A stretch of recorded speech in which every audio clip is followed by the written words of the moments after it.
The world was quiet that morning. The sky was blue. Birds sang. People walked to work, went to school, drank their coffee like always. No one saw it coming. In a small town near the edge of the city, a boy sat at the kitchen table, staring at the TV. The news showed something strange. A man had disappeared in the middle of the street. One moment he was walking. The next moment, gone. No trace. "It's just a glitch in the video," said his older brother standing behind him, but the boy didn't think so. Something in his gut felt wrong. That was the first day. By the end of the week, more people had vanished. Some came back, but they weren't the same. Their voices were cold. Their eyes didn't blink often. They smiled at the wrong times. One woman returned home to her family. She looked exactly the same. But when her dog saw her, it growled and backed away. That night, the dog went missing. So did her husband. The boy kept quiet, but he watched. At school, his teacher began acting strange. Her hands moved in odd patterns. She never drank water. Her eyes didn't move like normal. They stared too long. One day during class, she asked a simple question.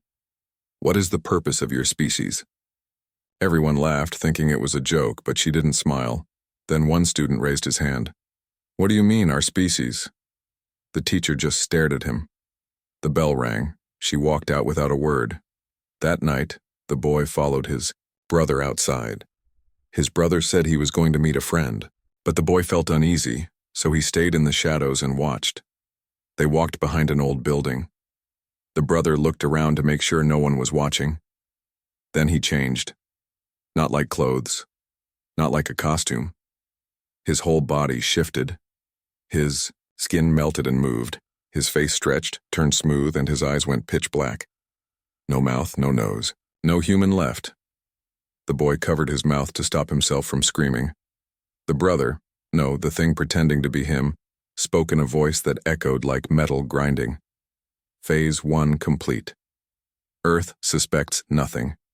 Another shape stepped out from the shadows. A woman, or something wearing her skin.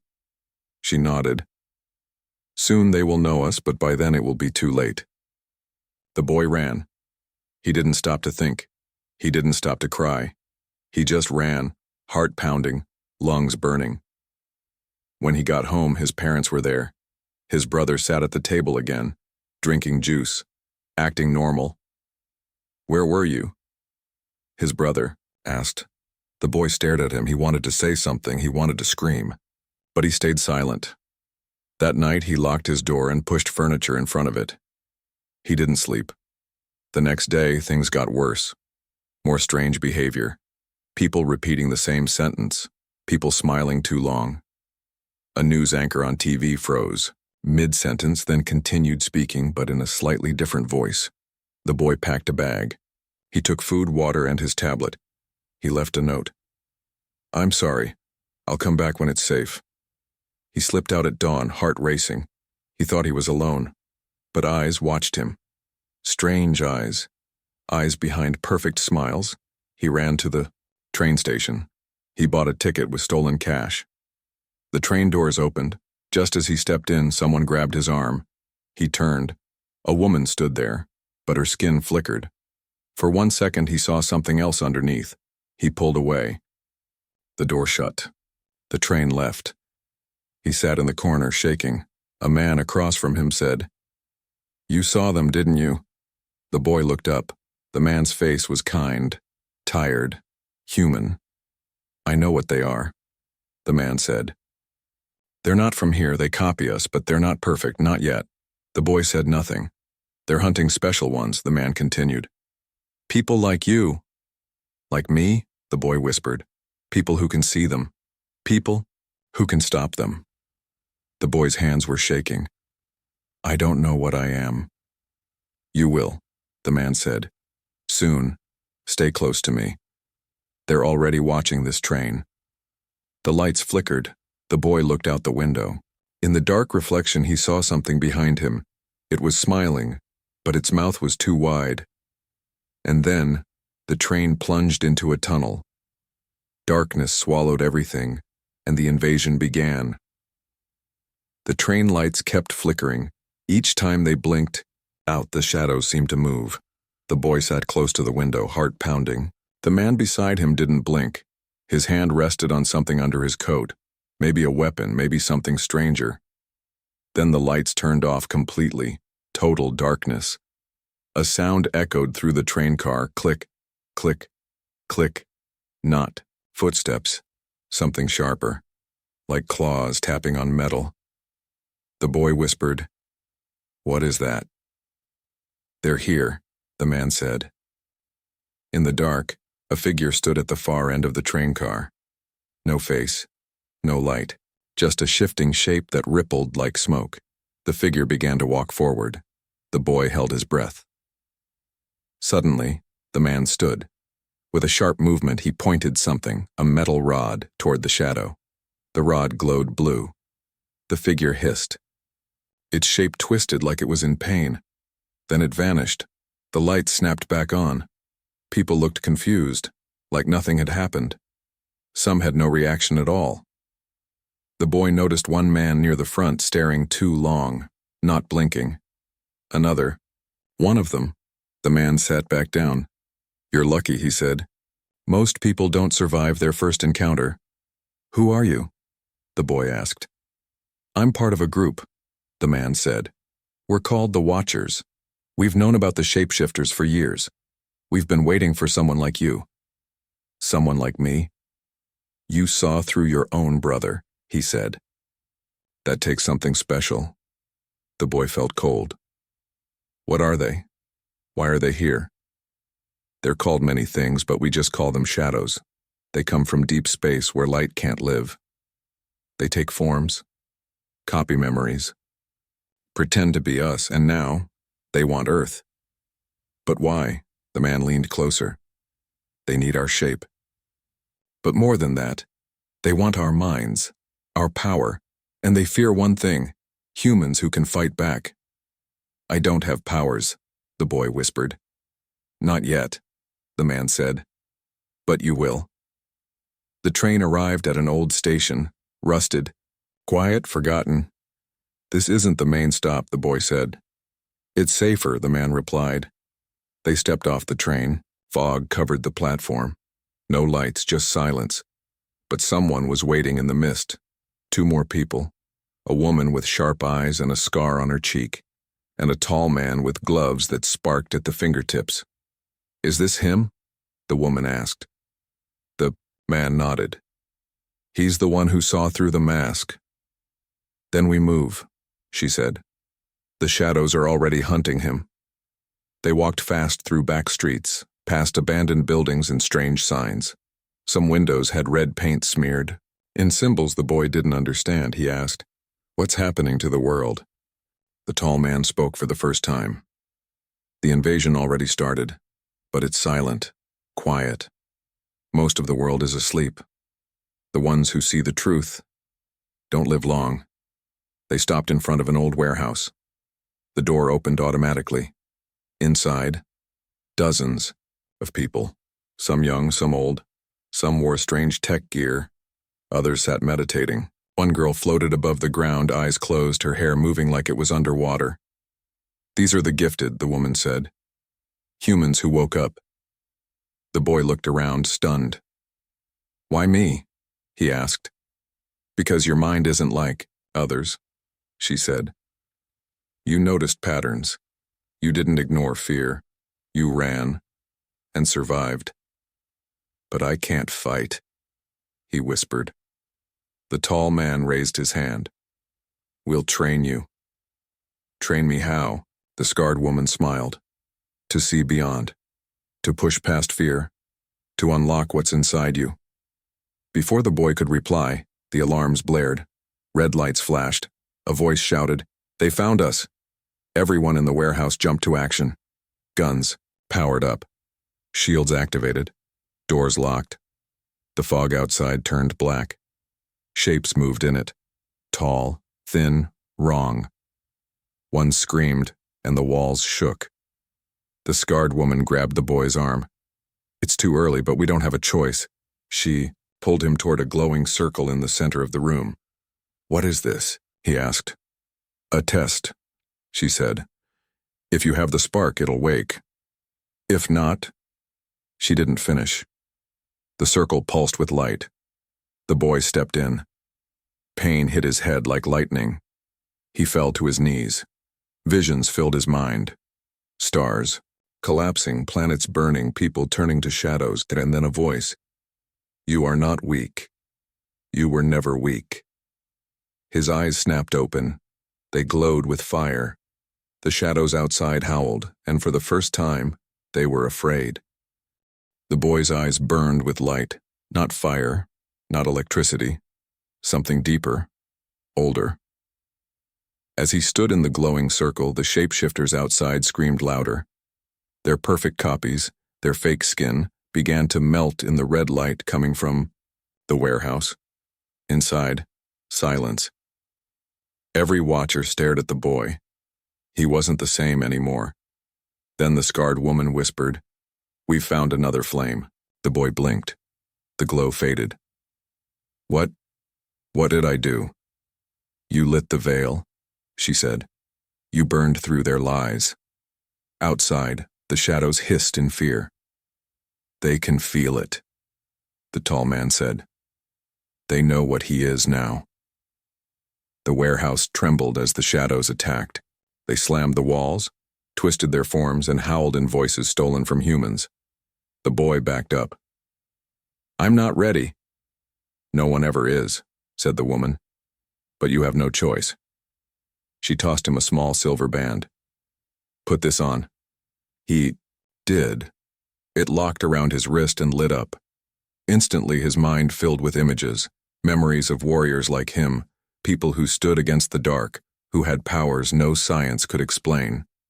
Then something inside him snapped awake. The wall too. The left burst open. A shapeshifter crawled through, long spider-like limbs, face half human, half monster. It lunged at him. The boy raised his hands. A shockwave of blue light exploded from his body. The shapeshifter flew backward, smashed through the wall, and vanished into the mist. Everyone froze. The woman stared at him. The woman stared. "Do you know what you just did?" He shook his head. "You didn't just stop it," she said. "You repelled it. Your will pushed it out." More shadows moved in the distance. But now something had changed. The shapeshifters were afraid. One of them screeched a high-pitched call, and the rest began pulling back. "They're retreating," someone said. "No," the tall man answered. "They're regrouping." As silence returned, the boy dropped to the ground, shaking. His body felt like fire and ice at the same time. "They won't stop now," he said. The woman knelt beside him. "No, but now, they know we're not helpless." That night, the boy sat with others like him, gifted, different, chosen, a girl who could move metal without touching it, a boy who walked through walls, another child who could sense lies in a heartbeat. But the boy's power was different. His wasn't strength, it was will, and it had awakened fully. They told him stories of ancient battles, of how humans long ago had fought off things like the shadows, of how Earth had forgotten. But the bloodline hadn't. He asked, "Why didn't anyone tell the world?" The woman replied, "Because most people couldn't handle it. They'd call us liars. They'd hand us over. The shadows would win without a fight." Then she looked him in the eyes. "But if more like you awaken, we have a chance." Just then, a silent alarm blinked. Everyone stood. The tall man pointed at a screen. "A signal. A shadow has taken over a military base. If they control weapons, it's over." The boy stepped forward. "I'll go." "You're not ready," the woman warned.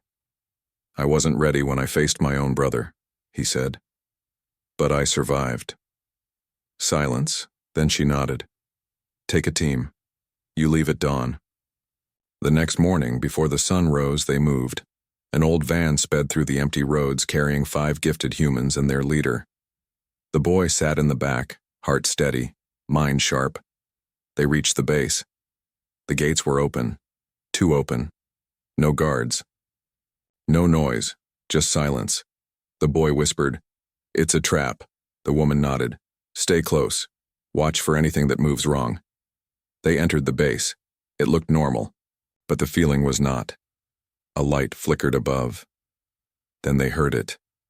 Footsteps. Slow. Too slow. A soldier stepped out. His smile was perfect. Too perfect. "Welcome," he said. "We've been expecting you." His voice echoed twice.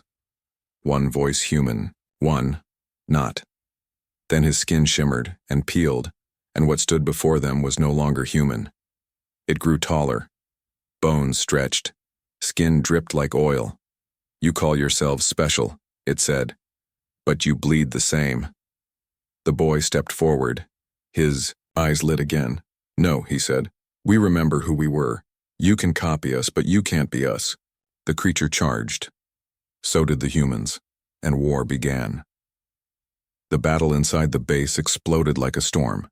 The shapeshifter moved fast, its body twisted like smoke, bones snapping and reforming as it charged. Its hands became blades.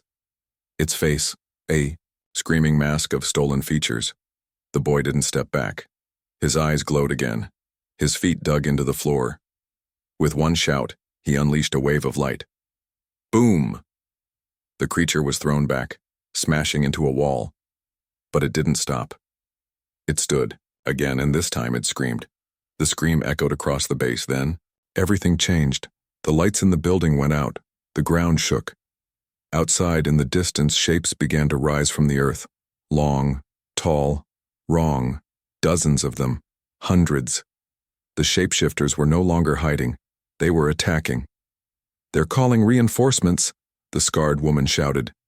"We need to fall back." But the boy didn't move. "If we run now, they'll take this place, then the missiles, then the satellites, then the world." He looked at the others. "They're afraid of us, that's why they hide. But now, we fight." The other gifted humans nodded, fear in their eyes.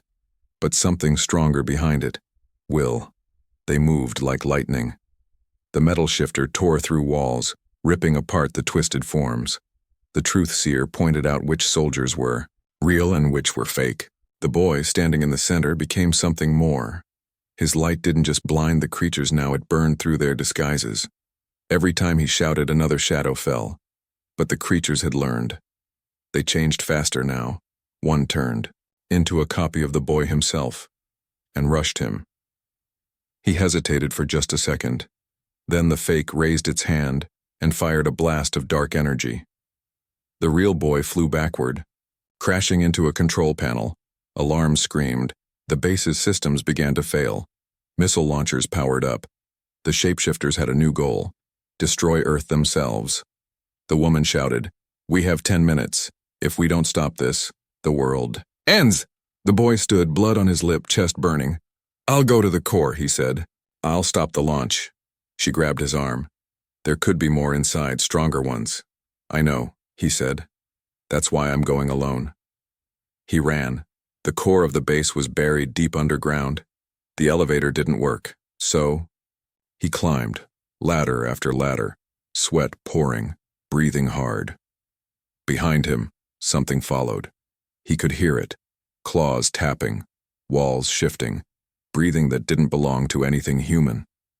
At the last level, he dropped down into darkness. The room was massive, screens blinked red. Timers counted down.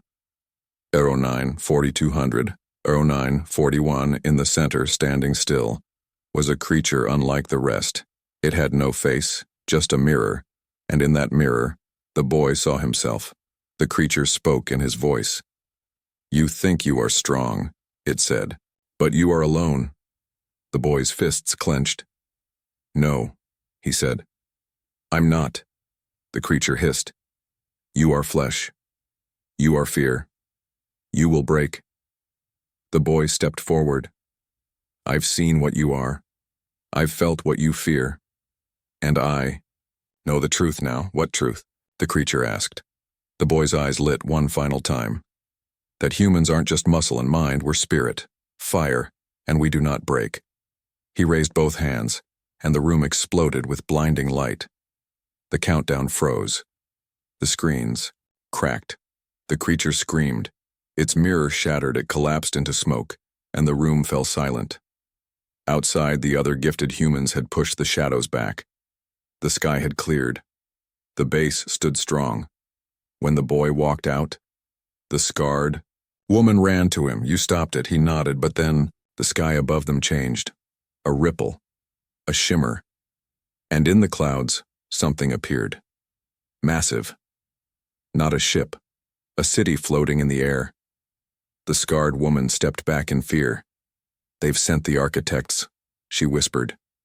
The who? The boy asked. The ones who created the shapeshifters, she said.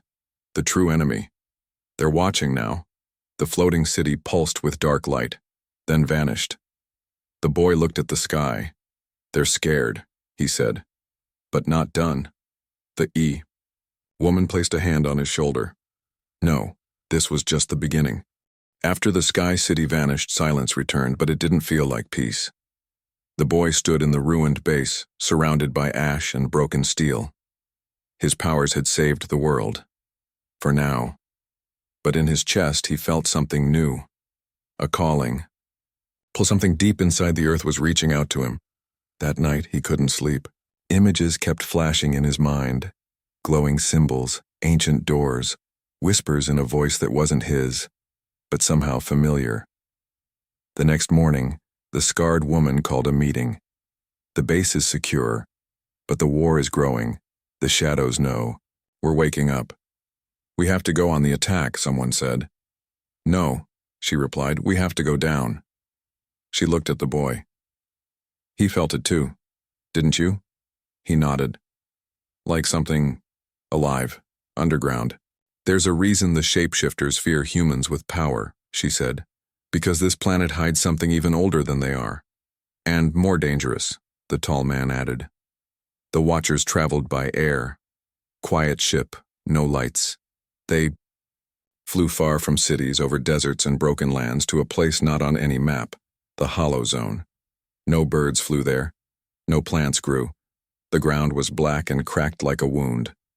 In the center a hole waited, perfectly round. Endless. This isn't a natural place, the boy whispered. It's a door, said the woman. One the shadows never opened, but maybe and you can. The team rappelled down. The deeper they went, the darker it got. Even their lights couldn't touch the black around them. After hours of descent, they reached a giant chamber, and there, a gate massive, covered in silver markings that shimmered like stars. The boy stepped forward. The gate responded. Symbols lit up. The air shook. A sound like whispers filled the space. Then, a memory hit him. He saw visions. Earth long ago, not as it is now, but full of light, towers, flying machines, and humans, glowing with power, standing, tall like gods. But something came, a shadow from the stars. The first war began. The ancient humans hid their powers, sealed their weapons, buried their knowledge, and vanished. He gasped as the vision ended. The scarred woman steadied him. What did you see? Us, he said, before we forgot who we were. The gate opened. A blast of wind rushed out, not cold, not hot, but alive. They stepped in. Inside, massive halls stretched for miles, filled with floating crystals, machines older than time and symbols that shifted when stared at. In the center of the room, a platform held something small and glowing, a sphere. The boy stepped close. It's a memory core, said the tall man. A living one. The moment the boy touched it, his eyes widened, and he spoke, in a voice that wasn't his. They are coming to take what we left behind, but we knew they would. And so we left a key, a weapon, a truth. Then the boy collapsed. Back at the surface, things had changed. Dark clouds rolled in, and from above, they came. Not just shapeshifters this time. Something worse. Tall beings of light and bone, riding floating machines. Their eyes burned with hatred. Their voices shook the air. They found us, someone shouted. The woman turned to the boy. What did the message mean? What's the key? The boy stood slowly. The power isn't in the weapon, he said. It's in the memory. We were never meant to fight like them.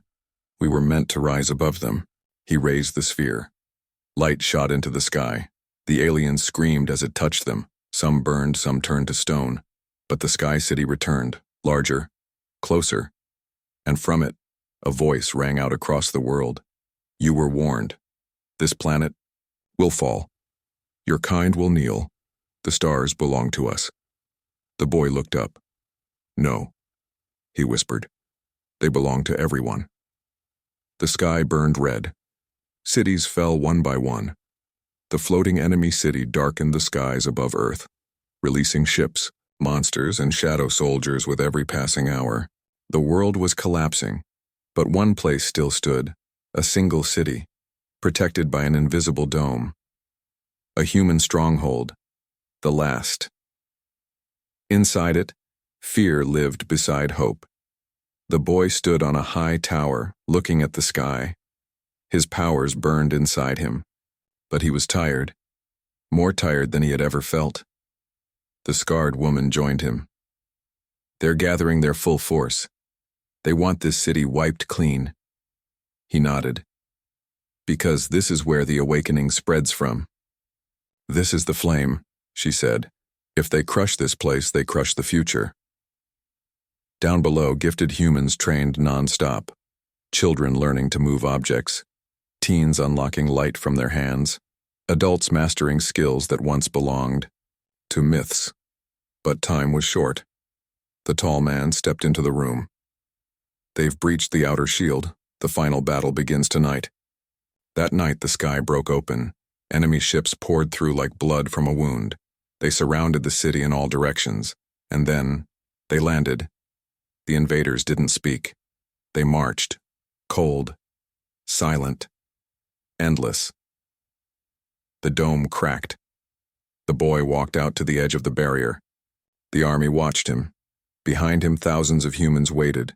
Some gifted, some not. But all ready. A loudspeaker echoed from the sky. Surrender now. We will erase your kind without pain.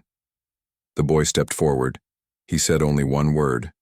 No. The dome dropped, and chaos exploded. The sky lit up with energy blasts and fire. Shapeshifters twisted through buildings. Machines walked like giants, crushing streets. But the humans pushed back. The metal shifter tore through enemy armor like paper. The Lie-Seer found the hidden ones. The boy, the brightest light of all, became fire itself. He flew through the air, punching ships out of the sky with blasts of energy. Wherever he landed, the shadows fled. But then, they released it. A creature dropped from the Sky City, massive and ancient. It had no clear form. Its body changed every second, half smoke, half bone, all terror.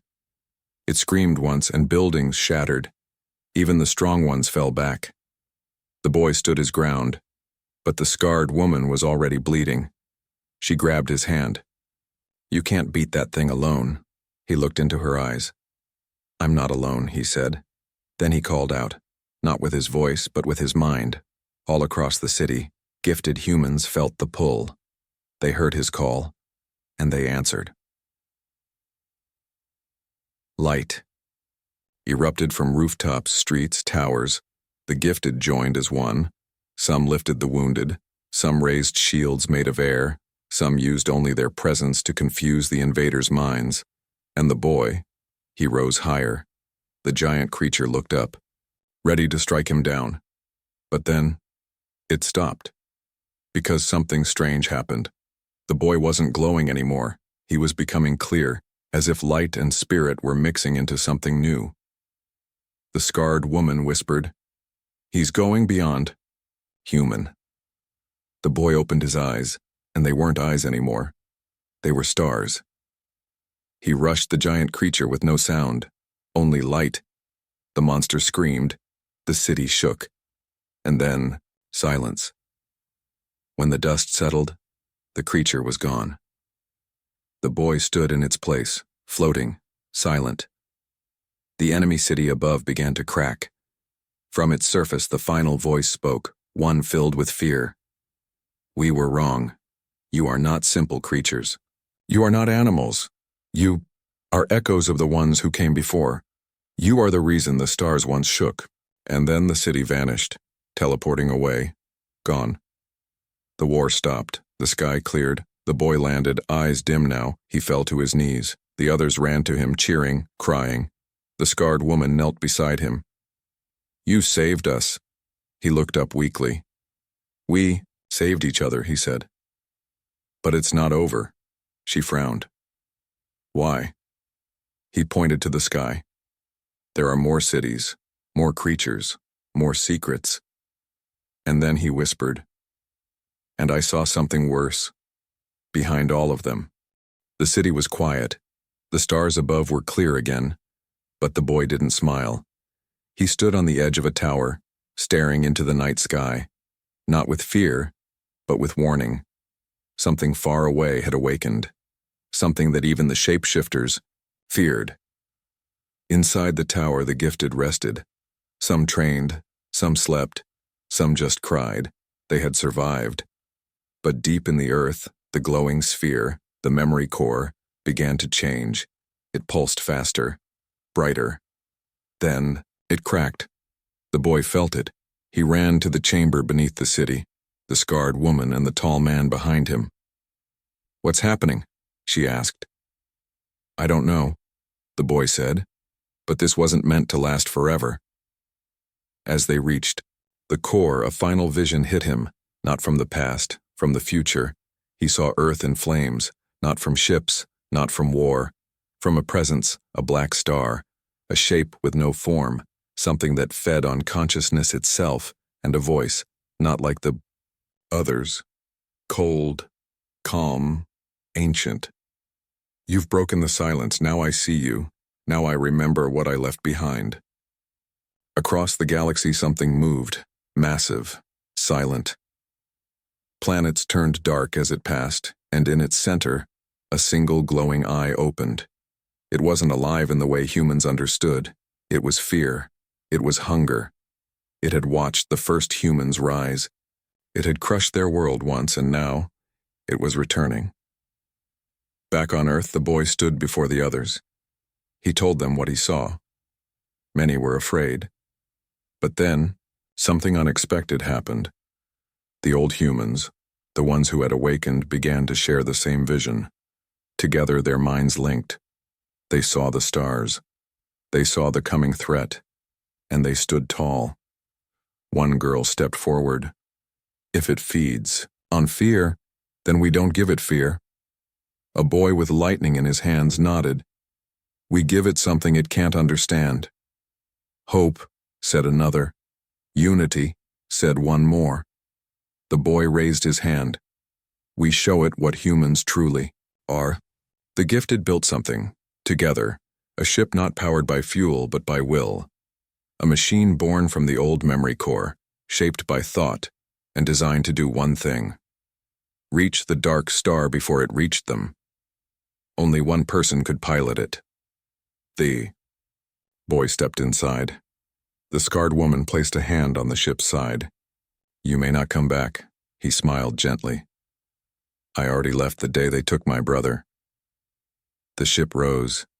People watched from rooftops, hills, mountains. They didn't cheer, they believed. In space, silence returned. The ship moved faster than any human machine ever had, and then he saw it, the black star. No shape, no time, just gravity and thought. It spoke, but not in words. It offered him peace, power, escape. But the boy remembered who he was. He closed his eyes, and he opened every memory of his home, of his people, of the war, of the truth. He let it all out. In one final burst of light, the black star cracked, not from force but from knowing, from facing something it never understood, a being who would stand alone, not for power, but for everyone. Back on Earth, the sky turned gold, the stars shimmered, and then he returned. Falling like a comet, landing in the heart of the city, alive, changed. He was no longer just human. He was a symbol of what humans had become, of what they always were. The galaxy had feared the shadows, but now they would remember the light. The light was human.